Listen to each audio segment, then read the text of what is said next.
Olá, sejam bem-vindos ao Emagreça da Teoria Prática. Aqui nós discutimos um conjunto de estratégias para você aprender a emagrecer.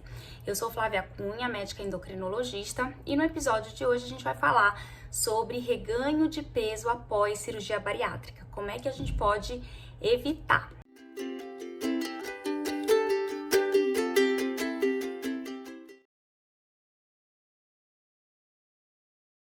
Então, apesar de hoje eu estar focando no reganho após a cirurgia, após o tratamento cirúrgico do excesso de peso, eu vou dar algumas dicas, né? Vou falar de algumas estratégias que podem funcionar para todo mundo, tá? Então, pode funcionar para quem está tendo reganho, mesmo fazendo um tratamento clínico, tá? Então, não necessariamente linkado com a cirurgia bariátrica. Então, vamos lá. Então, primeira coisa. Quando eu falo de reganho após cirurgia bariátrica, muita gente olha assustado, assim, fala assim, nossa, mas já fez a cirurgia, né? Quer dizer, já operou o estômago, já emagreceu e aí pode voltar a reganhar, pode voltar a engordar?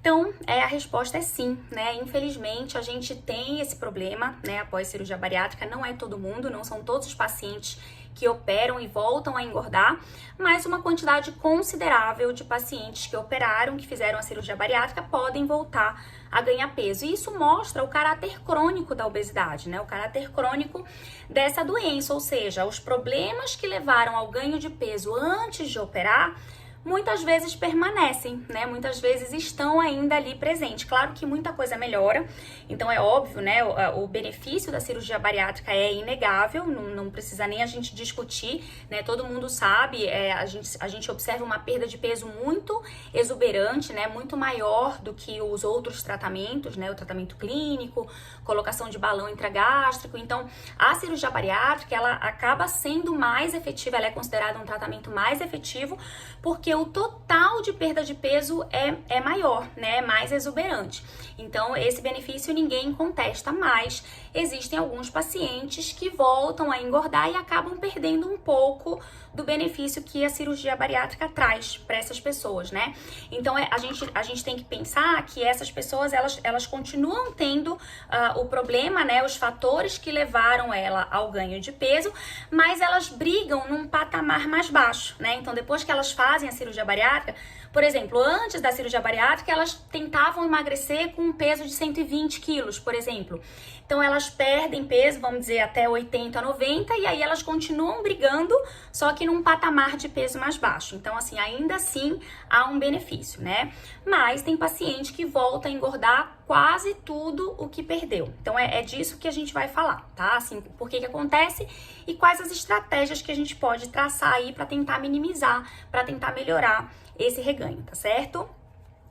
Muito bem. Então, primeira coisa, qualquer pessoa pode operar, qualquer pessoa pode fazer a cirurgia bariátrica? Não. Então, existem indicações específicas da cirurgia bariátrica, né? Não é qualquer excesso de peso que pode ser submetido à cirurgia. A gente mede o grau de obesidade, o grau de excesso de peso através do IMC, que é o Índice de Massa Corpórea. Então, é uma conta que a gente faz, essa conta a gente considera tanto o peso quanto a altura da pessoa, e aí a gente tem o grau do excesso de peso, né? Então, a partir de 30, esse IMC, esse Índice de Massa Corpórea, a partir de 30 quilogramas por metro quadrado, ele já indica obesidade. Então, se a pessoa está em 30, ela já está obesa, né? A partir de 35, ela está com obesidade grau 2, então de 30 a 34,9, obesidade grau 1, 35 a 39,9, obesidade grau 2, e maior ou igual a 40 é obesidade grau 3, que antigamente era chamada de obesidade mórbida, né? Alguns trabalhos científicos ainda trazem esse termo, é um termo que a gente não gosta muito de usar, que a gente evita usar, mas que na verdade quer dizer que a partir de 40 você tem um grau muito elevado de obesidade que está relacionado a maior risco, né? Maior risco de saúde, tá certo? E risco também de morrer, tá? Então a gente tem indicações, quem é que pode fazer cirurgia bariátrica dentro desse contexto de grau de obesidade? Todo mundo com obesidade grau 3, ou seja, IMC a partir de 40. Claro que, considerando que essa pessoa não tem contraindicações, e aí a gente pode discutir rapidinho sobre as contraindicações, ou se essa pessoa tiver uma obesidade grau 2, ou seja, o IMC a partir de 35, mas já apresentando alguma doença associada à obesidade. O que seria essa doença? Pressão alta, diabetes, colesterol, gordura no fígado, resistência insulínica. Então, tem várias doenças que podem estar relacionadas à obesidade, e se esse paciente apresentar algumas dessas doenças e mais essa obesidade num grau 2, ou seja, IMC a partir de 35, ele também tem indicação de fazer a cirurgia. Para todo mundo abaixo disso, ou seja, obesidade grau 1 e sobrepeso é o IMC a partir de 25. Então, para esses dois grupos, obesidade grau 1, que seria o IMC a partir de 30, né, de 30 a 34,9, e sobrepeso, IMC a partir de 25 a 29,9, para todas essas pessoas, a cirurgia ainda não está liberada, não é indicada, e aí a gente tem outras opções de tratamento, que aí vai entrar o próprio tratamento clínico, né? Dentro do tratamento clínico a gente tem as medidas comportamentais, muitas delas a gente comenta aqui nas redes sociais, né? São as dicas que eu dou, são os vídeos, as orientações, e aí eu queria muito que vocês se ligassem nisso, porque a gente vai voltar a falar disso mesmo nesse assunto em que a gente está falando de cirurgia. E também os medicamentos, né? A gente usa, né? Pode usar medicamentos para obesidade, medicamentos para emagrecer. E também o balão intragástrico, que é um tema que a gente também pode discutir um dia só sobre ele, né? A colocação do balão intragástrico para perda de peso, tá certo? Mas a gente não vai falar disso hoje. Então, hoje a gente vai focar na cirurgia bariátrica e vai focar nos pacientes que voltam a ganhar peso mesmo depois de operar, tá certo? Muito bem. Então, considerando, né, que a cirurgia bariátrica é uma das opções de tratamento, lembrando que ela é uma opção muito efetiva, né, considerada uma das opções mais efetivas para tratamento, então a gente tem algumas técnicas de cirurgia bariátrica, né, algumas técnicas cirúrgicas. Eu não vou entrar em detalhes aqui, acho que nem é do interesse, né, da maioria, mas assim, é importante a gente saber que existem duas técnicas que são muito realizadas aqui no Brasil e também no mundo, né? Uma delas chama a técnica de sleeve. Por que é importante saber dessa técnica? Porque essa técnica, ela mexe só no estômago. Então, ela diminui o estômago, mas ela não mexe no intestino. E a segunda técnica é a técnica do bypass gástrico, que eu acho que é até mais famosa, né? Já foi muito realizada no mundo todo, ainda é muito realizada aqui no Brasil. E nessa técnica de bypass, a gente mexe tanto no estômago, então ocorre uma diminuição do estômago da mesma forma que é feito no sleeve, não é a mesma técnica, quer dizer, até a mudança no estômago é diferente, mas o diferencial da técnica do bypass é que a gente mexe também no intestino. Quando eu falo a gente, é o cirurgião, né? O cirurgião bariátrico. Eu sou endocrinologista, eu só indico e acompanho o pré e o pós-operatório. Mas a gente, eu digo, né, a equipe médica, o que se indica para aquele paciente. Então, ele pode fazer uma cirurgia em que ele tenha só uma modificação no estômago, que é a técnica de sleeve, e ele pode fazer uma cirurgia em que ele tenha a modificação no estômago e no intestino. Então, ele faz um desvio intestinal. Qual que é o objetivo de fazer esse desvio intestinal? É justamente diminuir a área de absorção dos alimentos. Então, por isso que a gente chama que é uma cirurgia desabsortiva, porque ocorre uma alteração na absorção dos alimentos. Então, é um mecanismo a mais, além da restrição do estômago, né? Você diminuir o estômago, você faz com que caiba menos comida, menos alimento lá dentro daquele estômago. Então, é um dos motivos pelos quais o paciente emagrece. E além disso, né, você pode mexer também no intestino, que aí é essa técnica de bypass, em que você tem aí uma diminuição do potencial de absorção desses alimentos. Muito bem. E aí, em relação à perda de peso, o que se espera relacionado à perda de peso? É esperado que o paciente perca com a cirurgia bariátrica de 20 a 50% do peso total dele. Então, vamos dar um exemplo. Se ele opera com 100 quilos, então ele pode perder 20 quilos, que é 20%, até mais ou menos uns 50 quilos, que é 50% do que ele tinha, tá? Então, ele pode chegar a 50 quilos. Imagina um paciente operar com 100 quilos e chegar a pesar 50 quilos, é praticamente o meu peso, né? Então, ele vai perder muito peso. Mas ele pode perder só, por exemplo, 20 quilos, e aí ele tinha 100 quilos, e aí ele vai chegar em 80 quilos. Então, o peso final dele pode variar de 50 a 80 quilos. Isso é uma média, é só para vocês entenderem, né? A gente usa em percentual, não é peso fixo.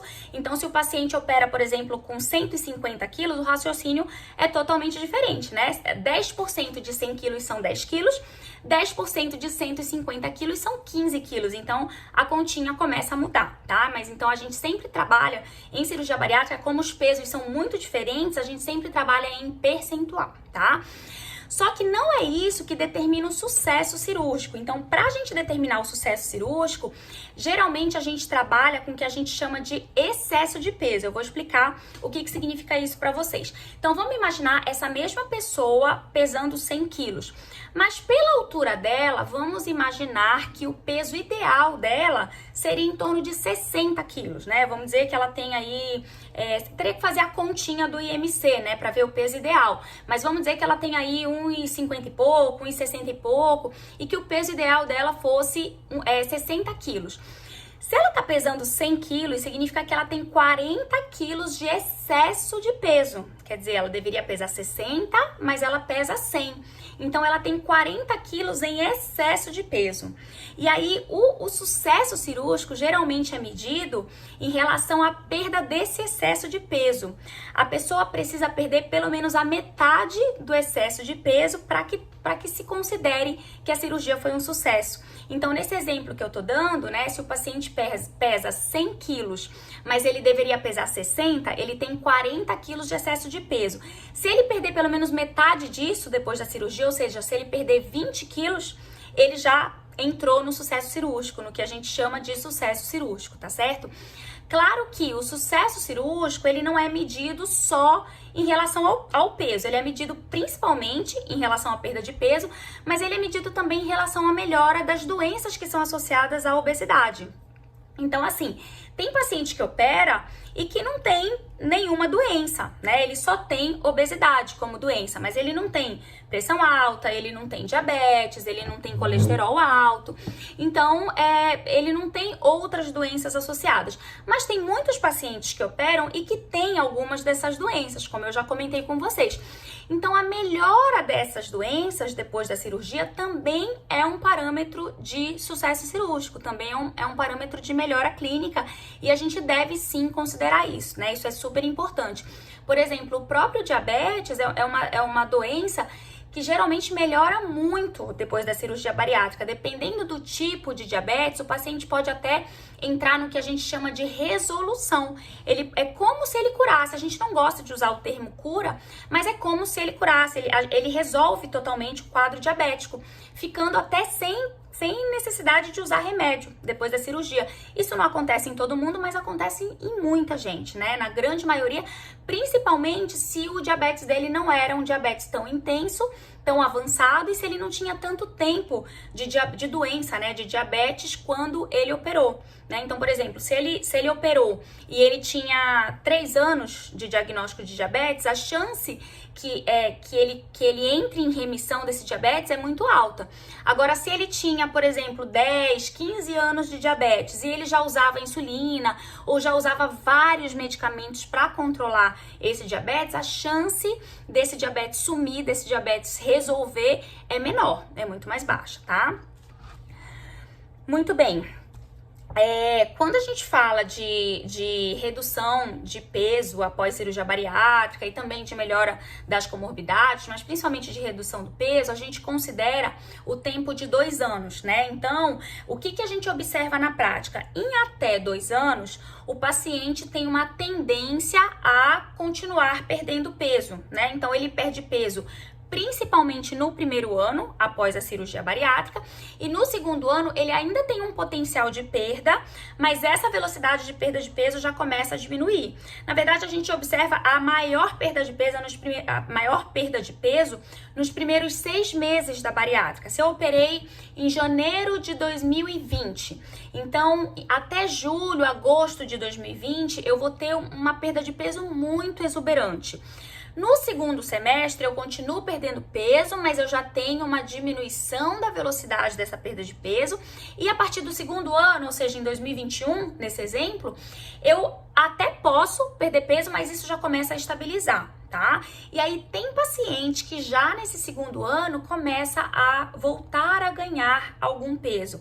Isso é muito variável, né? Então, existem casos em que até o final de 2 anos o paciente ainda está perdendo peso.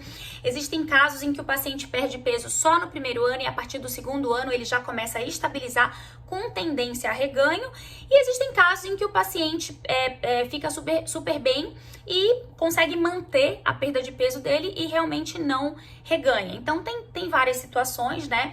A literatura mostra que até 20 a 30% dos pacientes que operam podem reganhar ou apresentam uma perda de peso insuficiente. Então, é interessante a gente fazer essa diferenciação, né? Uma coisa é você perder peso e estabilizar e depois voltar a ganhar peso. Então, assim, você perdeu peso, você chegou num peso mínimo, vamos imaginar lá o exemplo dos 100 quilos, né? Então, o paciente tinha 100 quilos, aí ele perdeu, vamos dizer que ele tenha perdido 40 quilos. E aí ele chegou nos 60 quilos, que é o peso mínimo dele. Então, pelo critério de perda de excesso de peso, ele atingiu o sucesso cirúrgico. E aí ele ficou um tempo com aqueles 60 quilos, só que ele começa, em determinado momento, vamos supor aí, a partir dos 2 anos de cirurgia, ele começa a reganhar algum peso. Então, ele vai ganhar 2 quilos, depois ele ganha 4 quilos, depois ele ganha mais 4 quilos, e aí ele vai reganhando, né? Então, isso é o reganho de peso.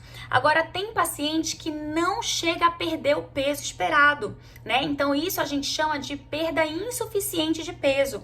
Então, ele nem chega a perder aqueles 20 quilos que a gente esperava, que seria os 50% do excesso de peso dele, né? Que seria o que a gente esperava que a cirurgia fizesse por ele. Ele não apresenta essa perda de peso ideal, né? Que a gente espera. Então, isso a gente não chama de reganho. Isso a gente chama de perda insuficiente de peso, tá? Muito bem, mas aí a gente vai focar no reganho, né? Então, a gente está imaginando que é o paciente que até atingiu um peso mínimo muito bom, mas ele, em determinado momento, começa a reganhar peso. E aí, por que isso é um problema na vida dessas pessoas? Porque essas pessoas enxergam a cirurgia bariátrica como muitos enxergam, como a resolução de todos os problemas, né? Foi o que a gente comentou no início dessa discussão. Então, eles enxergam como última estratégia. E aí ele pensa assim, poxa, eu lancei mão da minha última estratégia. E mesmo assim, eu tô voltando a ganhar peso, eu não tem mais saída pra mim, não tem mais jeito, né? Eu já dei minha última cartada e agora não tem mais o que fazer, não é verdade? Então, isso gera grande frustração nesses pacientes, nessas pessoas. Então, isso é um grande problema, até do ponto de vista psicológico para essas pessoas. E, além de tudo, o próprio reganho de peso, ele pode trazer de volta as doenças que tinham desaparecido, que tinham sido controladas, né? Então, se o paciente era hipertenso e aí ele fez a cirurgia bariátrica, existe grande chance de que ele não precise mais dos medicamentos da pressão no pós-operatório, depois, né, de perder bastante peso ali.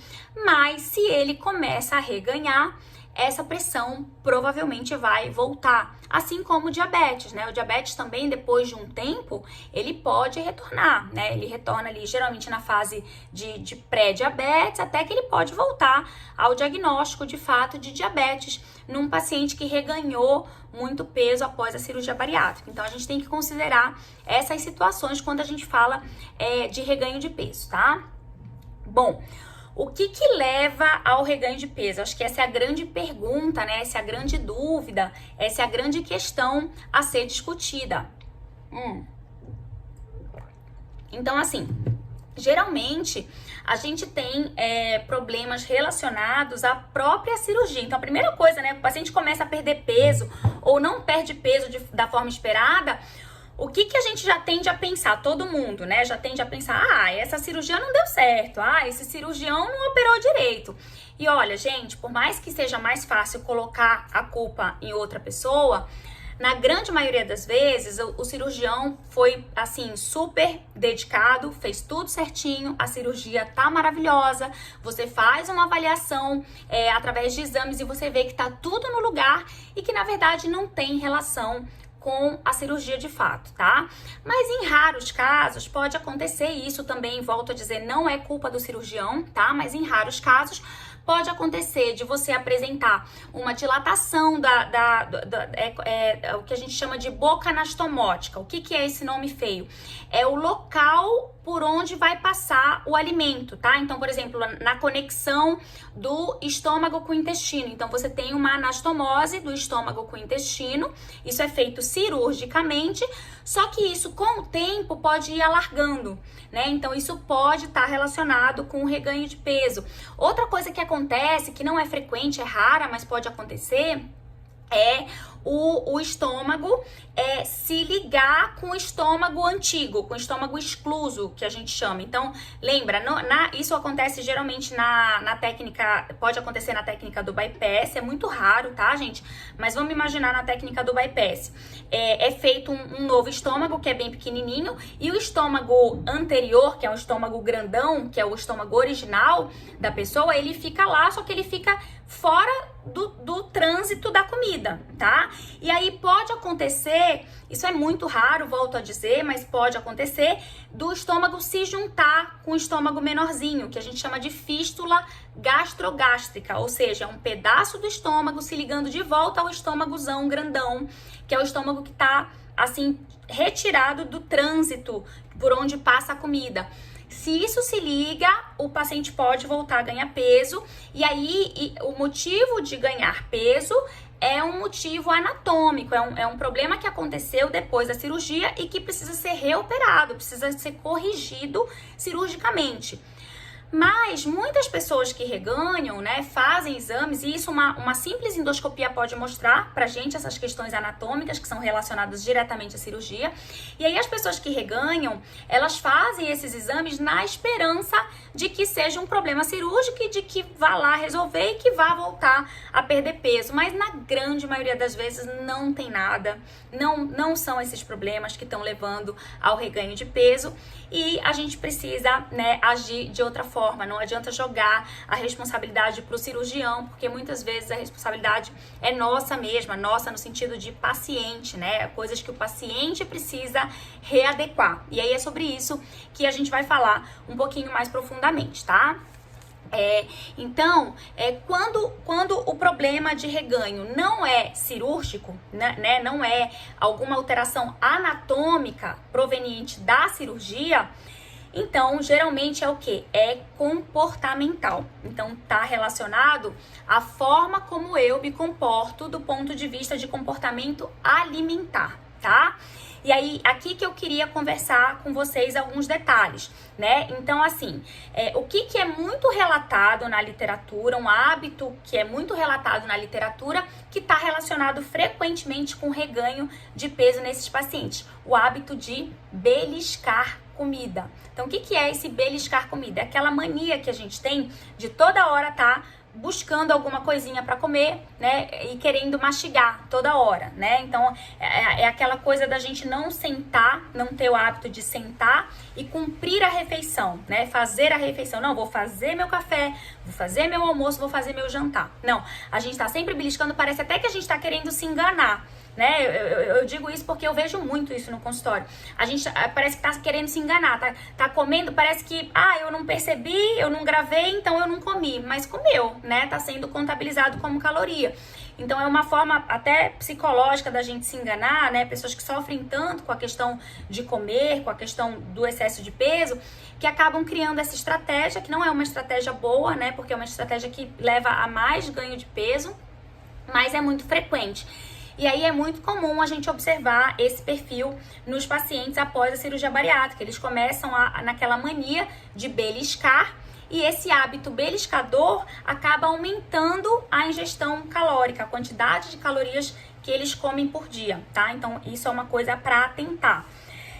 Outra coisa, esses petiscos geralmente são muito calóricos, né? Então a gente não belisca um pepino, né? A gente não belisca uma cenourinha, a gente belisca o quê? Né? biscoitinho, amendoim, coisas que geralmente tem muita caloria, um docinho, né? Então a gente tá sempre beliscando alguma coisa que geralmente é calórica porque é mais saborosa, né? São os alimentos palatáveis, os alimentos saborosos. Então, tomar cuidado também que além de aumentar a frequência, porque tô beliscando toda hora, em cada belisco eu tô tendo uma quantidade de caloria grande, porque aquele meu belisco, aquele meu alimento é mais calórico, tá? Então, isso precisa atentar também. Outra coisa que é comum é o perfil de ter a perda de controle ao comer, né? Então, muitas pessoas acabam, às vezes vão fazer sua refeição, mas acaba perdendo o controle frente à comida. Isso é uma questão psicológica que precisa ser trabalhada, mas também é frequente a gente observar em pacientes pós-cirurgia bariátrica, não só nos pós-cirurgias bariátricas, tá? Isso é uma questão comum no paciente com obesidade, com sobrepeso e obesidade, mas como a gente está focando no reganho pós-bariátrico, então eu tô trazendo essas questões que a gente acaba observando também no paciente que fez a cirurgia bariátrica, tá? Então, esse descontrole frente à comida, né? Então, isso é um fator também associado com reganho de peso após a cirurgia bariátrica. O hábito compulsivo, impulsivo, né? Aquela coisa assim de querer comer muito de uma vez só, tá? Então isso é um distúrbio, é um transtorno alimentar, na verdade, e precisa ser identificado, diagnosticado e tratado corretamente. A gente vai comentar um pouco sobre tratamento daqui a pouquinho. Alguns pacientes têm o que a gente chama de comer noturno.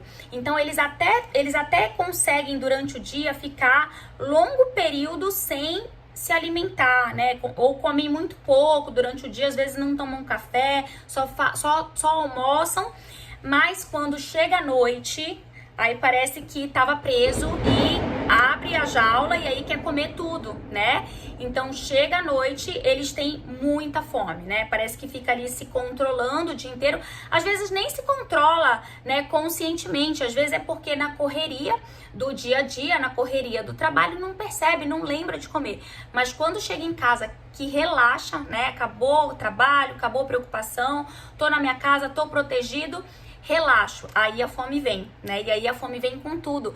E aí ele não consegue fazer uma ou duas refeições e ficar satisfeito. Aí ele fica comendo até a hora de dormir. E tem gente que ainda acorda de madrugada para comer, tá? Então esse é um hábito, é um comportamento alimentar que a gente precisa ficar atento a isso, porque mesmo num período único do dia, a pessoa pode comer uma grande quantidade de caloria e acabar abusando, né? E acabar comprometendo as calorias do dia inteiro, né? Mesmo que ela não tenha comido muitas calorias ao longo do dia, mas no período da noite ela pode comer tudo e mais um pouco o que ela deveria ter comido ao longo de todo o dia, tá? Então também é um comportamento associado com reganho de peso após cirurgia bariátrica. Além disso, é discutido também o sedentarismo, né, a inatividade física. Então, pacientes que não fazem atividade física têm maior facilidade, isso é uma coisa óbvia, né? Mas os estudos mostram isso, tá? De forma estatisticamente significativa, que os grupos que não fazem exercício, não fazem atividade física, têm uma maior facilidade de ter esse reganho mais exuberante após a cirurgia bariátrica do que aqueles pacientes que se engajam, né, em algum tipo de atividade física, em algum tipo de exercício, tá? E outra coisa bastante discutida, que é super importante, que muita gente não, acha que não é tão importante, é o segmento com a equipe de saúde. Então, aquele paciente que pelo menos uma vez por ano ou 2 vezes por ano vai no seu médico, no seu endocrinologista, no próprio cirurgião bariátrico, vai com a sua nutricionista, vai com a psicóloga, ele tende a ter maior sucesso em relação à perda de peso e à manutenção da perda de peso após a cirurgia bariátrica do que aquele paciente que larga a mão, né? Aquele paciente que, já sei tudo, já aprendi, sei manejar o meu peso sozinho e não preciso mais de ninguém, né? Então, os estudos também mostram que você abandonar o tratamento clínico, abandonar os profissionais de saúde, também é um risco muito grande para você ter um reganho importante de peso, tá?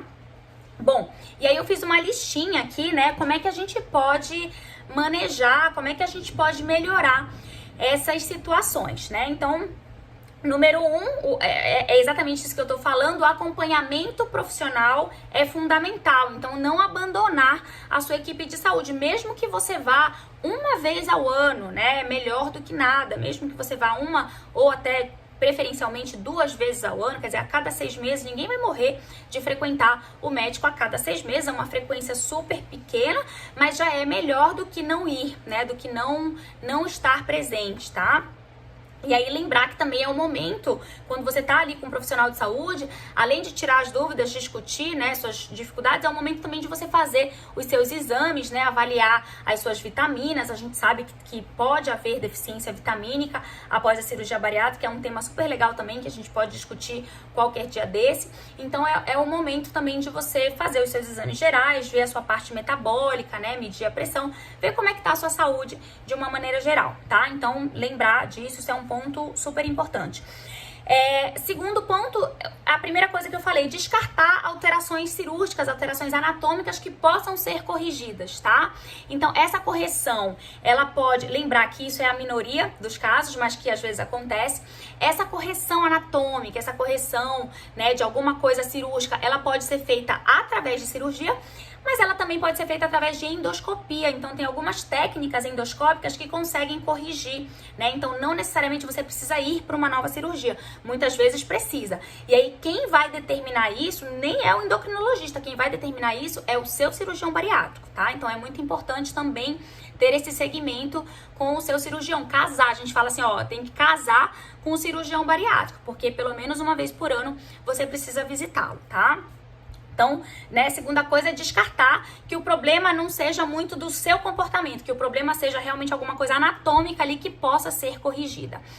Descartando isso, então o negócio é com você, né? Não é só com você porque você não tá sozinho, você tá sempre acompanhado dos seus profissionais, mas assim, a sua responsabilidade aumenta um pouquinho, então você precisa começar a entender que tem algumas coisas que você pode fazer que podem melhorar a sua saúde e melhorar a sua perda de peso, né? Você voltar a ter a perda de peso. Então, a primeira coisa que eu gosto de ensinar os pacientes é entender, definir como é a sua rotina alimentar. Então, quando eu falo de rotina alimentar, eu nem tô falando especificamente do tipo de alimento que você come. Isso também é importante, mas antes disso, antes da gente entrar especificamente no tipo de alimento, é importante você conhecer o seu perfil. O que é o seu perfil? Então, primeira coisa, isso, volto a dizer, isso serve para todo mundo, tá? Então, não é só para quem fez a cirurgia bariátrica, isso serve para todo mundo que tá buscando perda de peso. Então, como é que é o seu perfil? Então, você pode ser aquele perfil que faz poucas refeições, mas em cada refeição come muito, então come um volume muito grande, a gente chama isso de perfil hiperfágico, ou seja, come muito, come grandes volumes. Às vezes você faz só 2 ou 3 refeições ao dia. É o exemplo que eu dei do comer noturno, né? Tem gente que faz pouquíssimas refeições ao longo do dia, come de repente, sei lá, 1, 2 vezes só no período da noite, mas também come um mundo, né? Come uma quantidade muito grande de caloria só naquela refeição. E aí você acaba estourando a sua cota calórica e isso acaba levando ao ganho de peso. Então, primeiro definir se você tem esse perfil hiperfágico ou não, ou é o contrário, se você tem aquele perfil que a gente chama de beliscador. O que é isso? Você come pouquinho em cada refeição, você não faz pratão, você come só um pouquinho, mas você tem necessidade de toda hora estar comendo. Então, a cada 1 hora, a cada 2 horas, você precisa beliscar alguma coisa. Então, isso é o perfil beliscador, que a gente já comentou um pouquinho aqui, né? É interessante notar também se o seu paladar, ele é mais pro doce ou ele é mais pro salgado, né? Então tem gente que tem uma tendência mais pro doce. Nossa, eu sou uma formiguinha, eu adoro doce. Não, tem gente que tem uma tendência mais pro salgado. Ah, eu não faço questão de doce, mas um salgado, uma torta salgada, um salgado de rua, uma fritura é o que me agrada. Então é interessante você ter essa noção, porque você já sabe o seu maior deslize, né? Então você vai tomar mais cuidado e você vai trabalhar mais a sua relação com aquela comida especificamente que é a que mais te agrada, né? Que é a que você tem a maior quedinha, tá? Então, acho que é interessante também você conhecer esse perfil. É interessante você perceber se na maioria das vezes você come por fome, de verdade, se você tá tendo fome toda hora, ou se é muito mais uma questão de ansiedade, né? Quer dizer, será que você tá comendo muitas vezes por ansiedade ou não? Eu como porque eu tenho fome mesmo, me dá fome, começo a tremer, né? Minha barriga ronca. Então é muito importante definir quando é fome e quando é ansiedade. Você come mais durante o dia ou durante a noite? Então é aquela história, né, que eu falei do comer noturno. Então é interessante também você saber o seu perfil, né? Se é mais de dia ou mais de noite, porque aí você vai tomar mais cuidado naquele período específico do dia, tá? Você perde o controle frente à comida, né? É interessante saber se você tem esse perfil de perder o controle, porque isso é um distúrbio alimentar, né? E isso pode ser tratado, inclusive, com medicamentos e terapia com psicólogo, tá? Então, terapia psicológica associada a medicamentos, isso tende a ter uma resposta boa, tá? Eu queria comentar especificamente para quem fez bariátrica sobre o dumping, né? Não sei se vocês já ouviram falar do dumping, né? Ele geralmente acontece quando a gente come, quando o paciente que fez cirurgia bariátrica come um alimento ou muito doce ou rico em carboidrato, né? Então, por exemplo, o que seria um alimento que não é doce, mas é rico em carboidrato? Uma tapioca, né? Tapioca, ela não é doce, mas ela é rica em carboidrato, ela é puro carboidrato, e é um carboidrato simples, né? Que é absorvido rapidamente. Então, quando o paciente que fez cirurgia bariátrica come esse tipo de alimento, o que acontece? Ele tem uma hiperresposta, né? Uma resposta aumentada de alguns hormônios, entre eles a insulina. E aí, o que acontece no organismo dele? A glicose dele cai bruscamente, cai rapidamente, e ele tem uma sensação, né, de mal-estar, uma sensação de hipoglicemia, né, de sudorese, tontura, pode até desmaiar, e isso se manifesta como fome no organismo, né? Então, às vezes, o perfil de alimento, né, o tipo de alimento que o paciente está ingerindo com frequência é que está determinando o fato dele ter fome toda hora, né? Então, isso pode interferir diretamente com a questão dele apresentar fome toda hora. E é fome mesmo, porque quando você faz hipoglicemia, a sensação de defesa do organismo é dar o sinal de fome, que é justamente para você buscar alimento.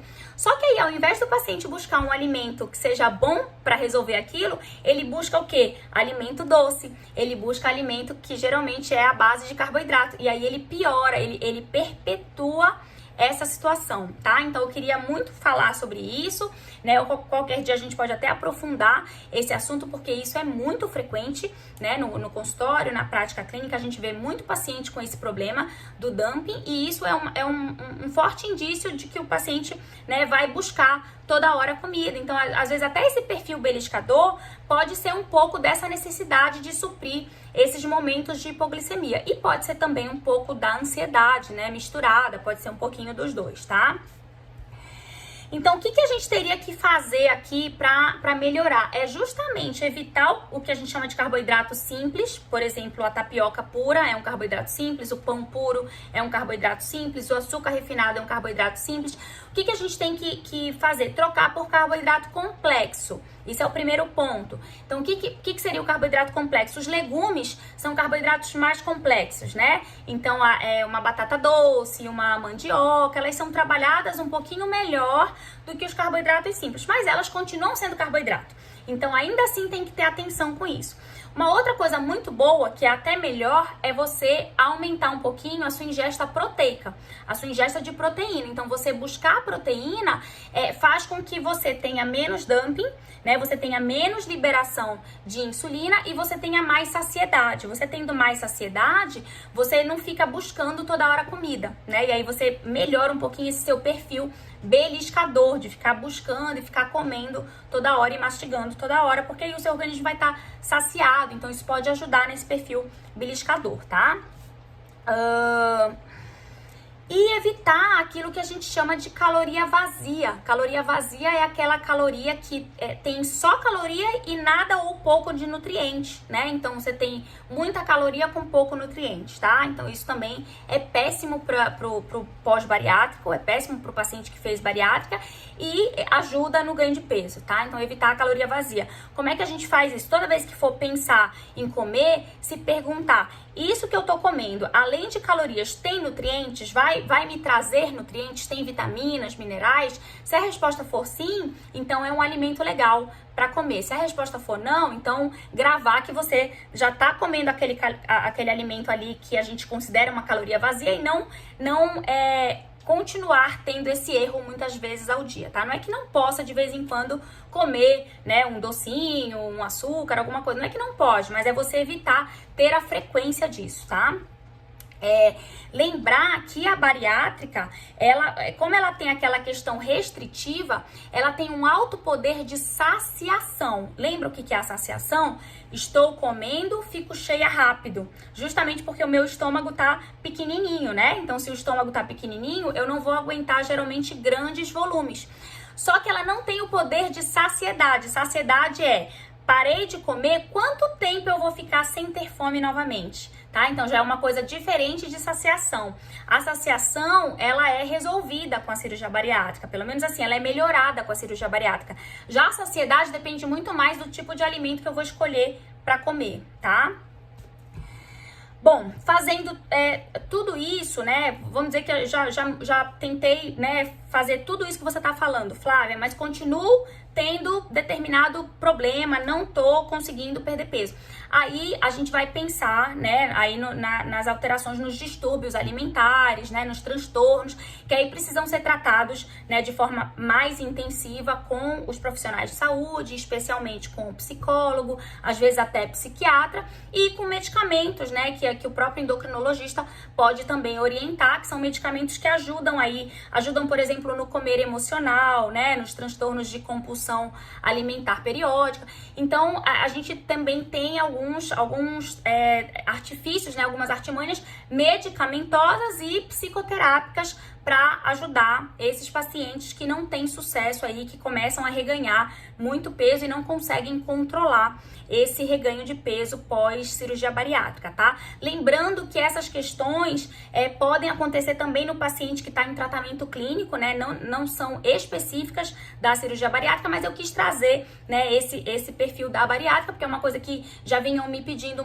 muito, né? Eu tenho isso o tempo inteiro, eu vejo isso no consultório, eu atendo muito paciente que fez bariátrica, né? Que vai fazer e que já fez bariátrica, e eu vejo, isso é a minha rotina, né? A minha prática clínica. Então era uma coisa que eu tava devendo e que eu queria discutir com vocês, certo? Uma coisa que eu acho muito legal também, só pra gente finalizar, são os grupos que os pacientes fazem de bariátrica, né, para troca de experiência. Claro que isso tem que ser uma coisa complementar, isso não pode substituir o tratamento médico, né, o tratamento clínico com os profissionais de saúde, mas isso é uma coisa complementar, é uma coisa que ajuda, porque aí um estimula o outro, né, um serve de motivação para o outro. Uma coisa é o médico chegar e falar que você tem que fazer isso porque você vai atingir resultado tal. Outra coisa é você ver o seu colega fazendo o que o médico falou e de fato atingindo o resultado tal. Então isso é muito mais motivador, isso fica muito claro aos olhos, você realmente acredita que aquilo é possível, e eu acho que é uma forma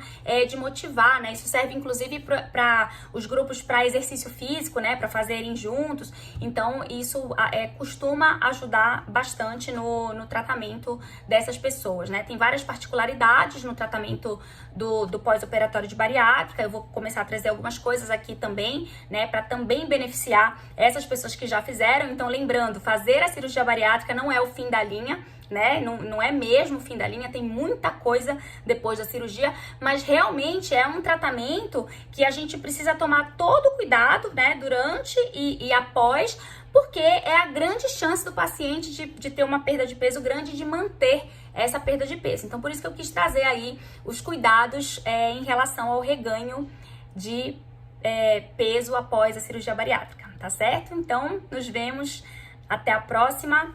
Um grande beijo, mandem perguntas aí, tá? Mandem sugestões de temas que vocês queiram que a gente discuta e eu vou preparar com o maior carinho pra vocês, tá bom? Um beijo!